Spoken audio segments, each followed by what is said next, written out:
17장은 다메섹과 에브라임에 대한 하나님의 심판의 메시지입니다. 다메섹은 아람의 수도이고 에브라임은 북왕국을 부를 때 사용되는 말로 아람과 북왕국 이스라엘에 대한 심판의 메시지인 것이죠. 이 둘이 독립적으로 언급되지 않고 하나로 연결되어 언급되는 이유가 있습니다. 이는 그들이 동맹을 맺어 아수르에 대항을 했지만 실패하고 맙니다.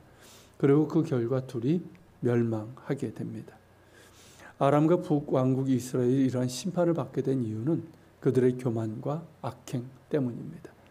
특히 이스라엘의 경우 하나님께 대한 반역적인 불순종과 교만과 우상숭배의 음란한 죄로 처음부터 끝까지 일관했습니다.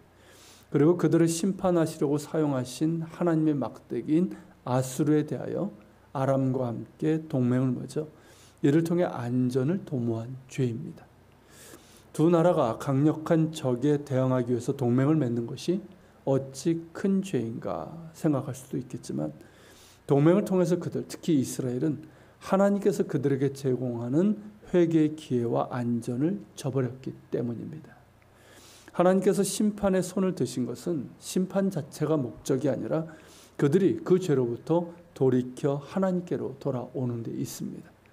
그러기에 선지자들을 보내셔서 경고하시고 돌아오기를 호소하신 것이죠. 그러나 이스라엘은 이를 거절했습니다.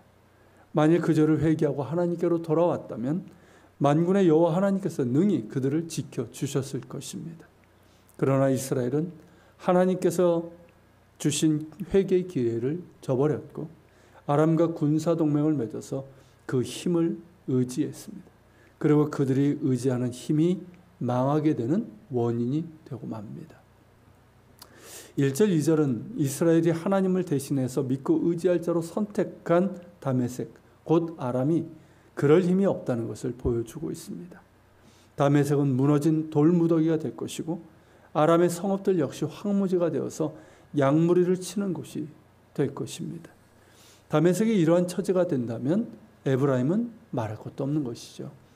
에브라임은 더 이상 다메섹에게 안전을 구할 수도 없고 도움을 받을 수도 없습니다. 에브라임은 다메섹과 같은 처지가 되고 말 것입니다. 3절 하반절에 이스라엘 자손의 영광같이 되리라고 했는데 이는 반어적인 의미로 이스라엘의 영광이 끝날 것이며 아람 역시 그렇게 될 것이라는 뜻입니다. 4절 말씀처럼 그날에 야곱의 영광이 쇠하고 그의 살진 몸이 파리에 질 것입니다. 명색이 하나님의 백성이라고 하는 자들이 세상의 힘을 의지했을 때는 결코 안전할 수 없습니다.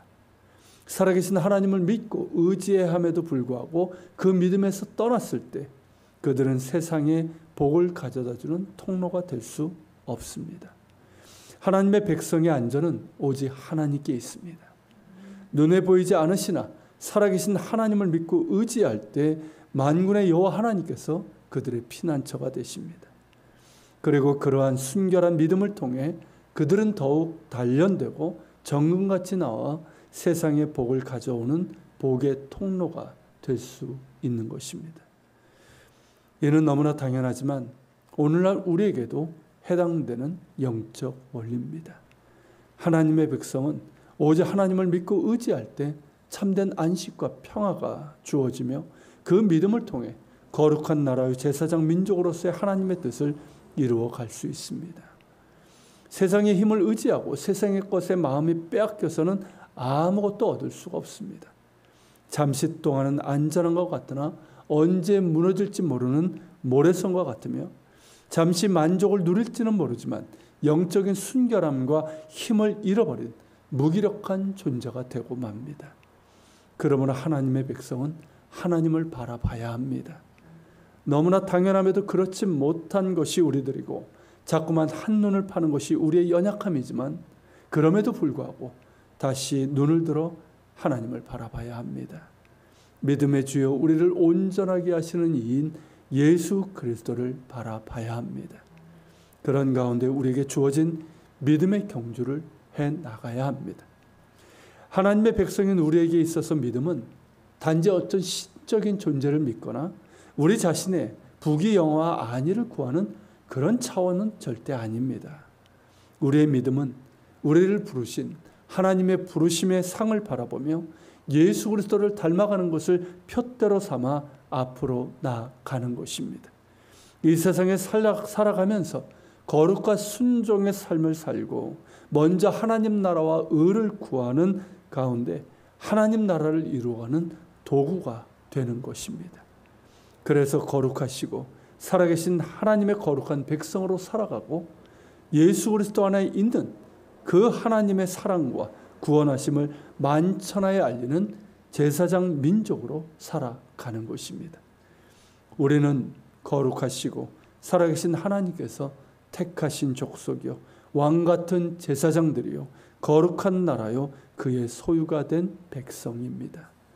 하나님께서 그리스도 예수 안에서 우리를 그렇게 택하시고 당신의 소유로 삼으신 이유는 우리를 어둠 가운데서 불러내어 그분의 놀라운 빛 가운데로 인도하신 하나님의 아름다운 은혜와 사랑을 세상 가운데 선포하게 하려 하심입니다.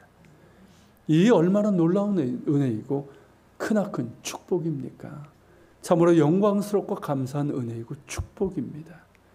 이 사실을 기억하며 비록 우리의 삶의 현실이 고되고 힘들지라도 오늘도 그리고 내일도 하나님의 택하신 백성으로 살아갈 수 있기를 소망합니다.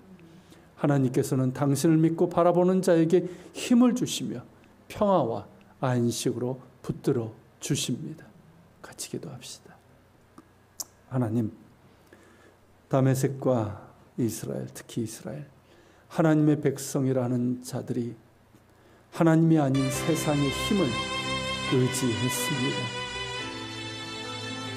하나님이 아니라 세상의 것이 우상이 복을 준다 하여 그것을 숭배하며 그것에 매달렸습니다. 그랬을 때 그들이 원하던 안전을 얻지 못했고 또 복도 얻지 못했고 세상의 복이 되는 통로도 되지 못했습니다. 하나님이 이것을 우리가 교훈으로 삼게 하시고 하나님께서 말씀하시고 또 성경이 지원하는 것처럼 하나님의 백성답게 하나님을 의지하게 하여 주옵소서. 우리의 삶이 고되고 힘들지라도 하나님을 믿고 의지하는 하나님의 신실한 백성으로 살아가게 하시고 그런 가운데 주님 하나님의 부르심의 뜻대로 거룩한 나라의 제사장 민족으로서의 사명을 감당할 수 있는 저희들 되게 하여 주시옵소서. 같이 기도하며 나가